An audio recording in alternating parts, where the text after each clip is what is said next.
Okay, when it comes to hockey contact, we use the word textbook way too much. People always say, oh, that was a textbook check. That was a textbook hockey hit. What more could you ask him to do? I know you don't necessarily mean textbook like literally, but I really do believe some of you need to read a textbook or read some literature on body contact. I think you'd be surprised to know that the word hitting doesn't even uh, appear in any of that literature. It's all about body checking, body contact. That's what it's called, not hitting. And it's because hitting is an act that you do. There's no term like delivering a check or throwing a check. You don't do any of that. It's called finishing a check. And it's because a check is actually not an action. It's just the result of a process that involves angling, gap control, stick on puck. We're going stick on stick.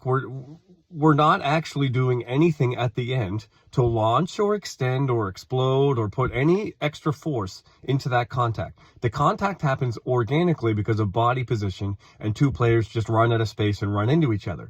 That's what a textbook body check is. It's violent, it's heavy, and you do need to brace for contact. But if you do anything more than just tighten up and be compact and stay low, if you do anything more than that, if you do reach out or extend or do any action to promote excessive violence, technically that's not a textbook check. So when we think about what we call textbook, like for instance that Jacob Trouba hit on Bastion later in the game last night, where he does his classic move where he gets on his right leg, lifts his left leg off the ice and pivots on that right leg like he's on a spinning top and then launches himself into contact.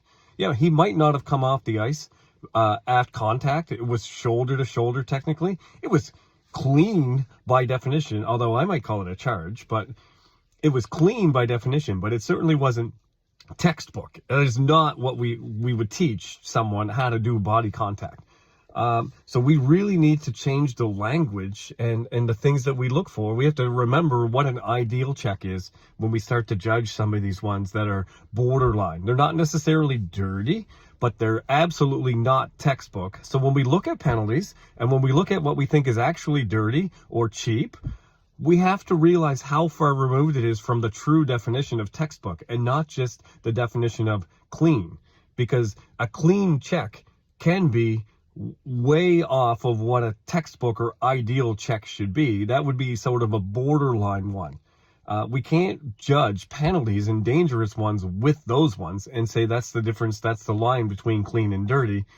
We need to realize that players need to do better to try and reach the ideal body check, the true textbook body check definition, and not just go for ones that meet the parameters of the rule book.